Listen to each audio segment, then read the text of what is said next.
شوق مدینے جاون دا ان اللہ وملائکتہ یصلون علی النبی یا ایھا الذین آمنوا صلوا علیہ وسلموا تسلیما اللهم صل على سيدنا شفيعنا مولانا محمد وعلى آله وصحبه صلوا عليه صلاة وسلام عليك يا رسول الله. سلام قول من رب رحیم. السلام علیکم ورحمۃ اللہ وبرکاتہ. وعليكم السلام ورحمة الله وبركاته. جس موضوع پہ آج بات کریں گے جو اکثر سننے میں آتا ہے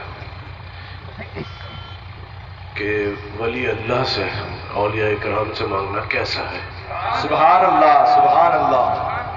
یہ اکثر سوال پوچھا جاتا ہے اور بعض وقت یہ ہوتا ہے کہ لوگوں کو معلومات نہیں ہوتی ہے اور سامنے والے کے سامنے زیر ہو جاتے ہیں، جواب ہی نہیں معلوم.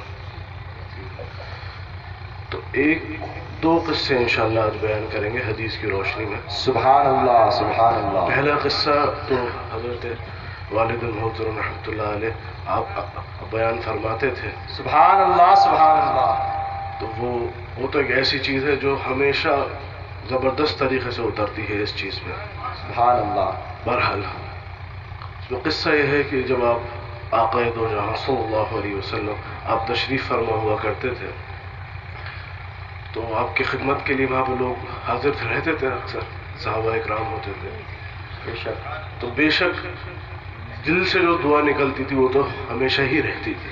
بے شک. سبحان اللہ سبحان تو اللہ. فجر کا وقت کے معاملات تھے اور کوئی ایک خدمت میں موجود تھے وہاں پر، وہ پانی وضو کے لیے انتظام رکھتے تھے. تو سرکار جیسے میں نے کہا دل سے تو دعا رہتی تھی لیکن اس دن آپ نے زبان سے فرمایا کہ مانگو کیا مانگتے ہو. سبحان اللہ سبحان اللہ سبحان اللہ. فرمایا مانگو کیا مانگتے ہو. اس دن محبت کا جو پیمانہ تھا وہ لبریز تھا. فرماتے ہیں مانگو کیا مانگتے ہو. اب پہلی چیز آ گئی، آدمی کچھ بھی مانگ سکتا ہے، بے شک بے شک. دینی بھی اور دنیاوی اعتبار سے کچھ بھی مانگ سکتا ہے. تو اگر جو اختیار جہاں تک ہوتا ہے آدمی کا وہ وہیں اتنا ہی پیر پھیلاتا ہے. بے شک بے شک. جب آدمی یہ کہتے ہیں کہ مانگو کیا مانگتے ہو تو کچھ بھی مانگ سکتا ہے سامنے والا. بے شک. وہ کہتے ہیں نا کہ بلینک چیک دے دیتے ہیں، لو بھرو کیا بھر سکتے ہو. تو آدمی کو اپنی حیثیت پتہ ہوتی ہے جی کہ کچھ بھی لکھ دے گا دے ہی دیں گے. فرمایا مانگو کیا مانگتے ہو. تو اس زمان محبت ایسی فرمایا کہ یا رسول اللہ میں مانگتا ہوں جنت. اب یہاں پہ میں بات روک رہا ہوں، اس میں حضور صلی اللہ علیہ وسلم نے آپ نے یہ نہیں فرمایا کہ توبہ کرو تم کیا کہہ رہے ہو. آپ نے فرمایا اچھا اور کہہ رہے حضور میں مانگتا ہوں جنت. سبحان اللہ. شرط یہ ہے کہ مجھے آپ کا ساتھ ملے ورنہ مجھے وہ بھی نہیں چاہیے. سبحان اللہ. نعرہ تکبیر، نعرہ رسالت، فیضان پیر و مرشد کا دامن. سامنے سے کہہ رہے ہیں کہ میں مانگتا ہوں جنت. شرط یہ اوپر سے شرط بھی رکھ رہا ہے، ٹھیک ہے. تو جنت مانگ رہے ہیں اوپر سے شرط بھی رکھ رہے ہیں کہ شرط یہ ہے آپ کا ساتھ ملے. سبحان اللہ سبحان اللہ. آپ وہاں کہہ دیتے کہ توبہ کرو تم شرک کر رہے ہو. یہ تو اللہ سبحانہ و تعالیٰ کے ہاتھ میں ہے جنت کس کو دینا. بے شک ہے لیکن اللہ سبحانہ و تعالیٰ نے اختیار بھی تو ایک چیز ہوتی ہے. بے شک. یہ ہم نے آپ کے لیے بنایا ہے، آپ دیجئے جس کو دینا ہے. بے شک. سبحان تو اللہ. یہ جو محبت کرے گا اسی کو ملے گی انشاءاللہ. کہتے اور کچھ ہے مطلب اور بھی دینے کو تیار. سبحان اللہ. مطلب اسے جنت تو مل گئی، سبحان اللہ. ساتھ بھی مل گیا. فرماتے ہیں اور کچھ چاہیے.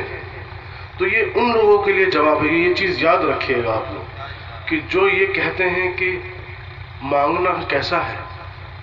بھیا ہمارا ماننا تو یہ ہے کہ جب آدمی پردہ فرماتا ہے دنیا سے تو اس کی روحانیت اور بڑھتی ہے. بے شک. سبحان اللہ سبحان اللہ. اور بلکہ اس میں یہ ہے کہ جسمانی جو رکاوٹیں ہوتی ہیں اس سے بھی آدمی جو ہے وہ پرے ہو جاتا ہے، اس سے آزاد ہو جاتا ہے. تو ایک وقت یہاں ایک وقت وہاں. اس سے مجھے بات یاد آ گئی، ہمارے نانا محترم حضرت خواجہ سید اسلام الدین نظامی صاحب، سبحان اللہ سبحان اللہ.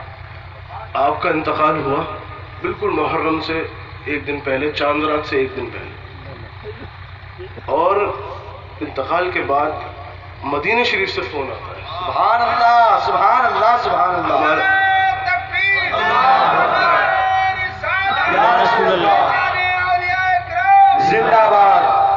سبحان اللہ. تو میں یہ روحانیت کی بات بتا رہا تھا کہ پردہ فرمانے کے بعد اور کس طریقے سے بڑھتی ہے، یہ چیز تو بالکل ہم نے سامنے ہی دیکھی ہے. سبحان ایک چیز ہوتی ہے اللہ. آپ نے کتابوں میں پڑھ لی اور آپ نے سن لیا کسی سے، ایک چیز وہ ہے جو آپ نے دیکھی ہے. بے شک. سبحان اللہ. تو مدینہ شریف سے فون آتا ہے ہمارے ماموں کے پاس کہ حضرت آپ نے والد صاحب کو اس عمر میں اکیلا بھیج دیا. اللہ اکبر.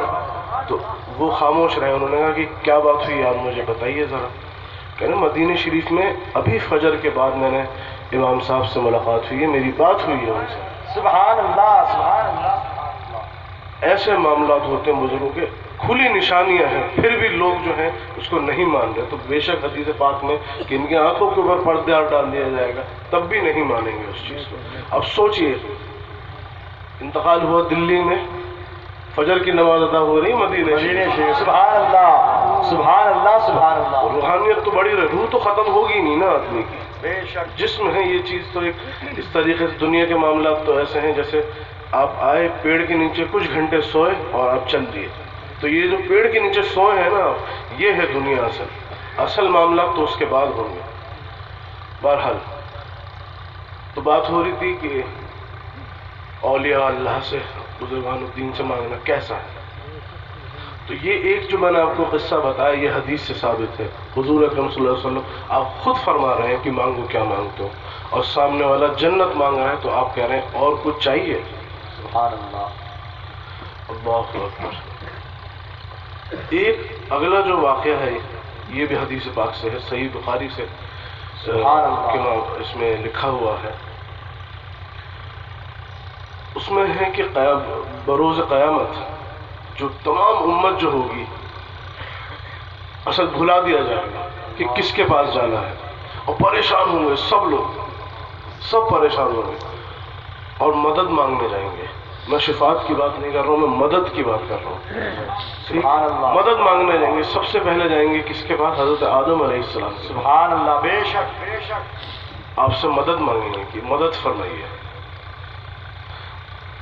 اس کے بعد حضرت موسیٰ علیہ السلام کے پاس، حضرت عیسیٰ علیہ السلام کے پاس، پھر آخر میں حضور اکرم صلی اللہ علیہ وسلم کے پاس. وہ بھیجیں گے کہ ہمارے اختیار میں نہیں ہے یہ چیز، ان کے پاس جاؤ. یہ بتا کون رہا ہے؟ بتا کون رہا ہے؟ سبحان اللہ سبحان اللہ. یہ تمام بات جو ہمیں معلوم ہے، جو بڑے مزے سے لوگ بتا دیتے ہیں کہ شفاعت فرمائیں گے حضور اکرم صلی اللہ علیہ وسلم، یہ بات بتائی کس نے ہے؟ حدیث سے تو معلوم چل گیا. حضور اکرم صلی اللہ علیہ وسلم آپ نے خود بتایا. یہ چیز سمجھ بہت باریکی کے معاملات ہیں، سمجھیے اس چیز کو. حضور اکرم صلی اللہ علیہ وسلم آپ خود بتا رہے ہیں کہ یہ معاملات ہوں گے. لوگ جائیں گے اور کہیں گے کہ یا آدم علیہ السلام مدد فرمائیے. شفاعت فرمائیے نہیں کہیں گے، مدد فرمائیے. اس وقت کیا لوگ زندہ ہوں گے؟ میرا سوال یہ ہے. اللہ اکبر. اس وقت لوگ زندہ ہوں گے؟ یہ کہتے ہیں نا زندہ سے مانگ سکتے ہیں. ہمارے لیے تو ہمیشہ ہی زندہ رہے اور قیامت تک زندہ رہے. سبحان اللہ. نعرہ تکبیر، نعرہ رسالت، فیضان اولیاء کرام، فیضان پیر و مرشد. اللہ اکبر. آپ سے مدد مانگنے جائیں گے وہاں پر.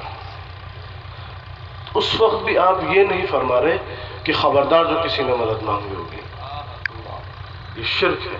استغفر اللہ. آپ فرما دیں کہ تمام امت جائے گی اور ان سے مدد مانگے گی. اور کس کے سامنے کہے گی؟ کس کے سامنے مدد مانگتے ہوں گے؟ اس وقت کون ہوگا؟ اللہ سبحانہ و تعالیٰ کے سامنے تمام جتنے بھی پیغمبران ہیں ان سے مدد مانگی جائے گی. اگر یہ غلط ہوتا تو آپ منع نہیں فرماتے کہ خبردار جو تم وہاں گئے ہوں گے. اللہ سے مانگو، اسی وقت سجدے میں گر جانا. اس وقت اللہ سبحانہ تعالیٰ سنے گا ہی نہیں. جب حضور اکرم صلی اللہ علیہ وسلم جب آپ تشریف لے کر آئیں گے تب شفاعت ہوگی. اللہ سبحانہ تعالیٰ سے دعا ہے کہ ہم لوگوں کو گناہگاروں سے الگ رکھ کے آمین اور آمین. اسی مشعل کے نیچے ہم رہیں.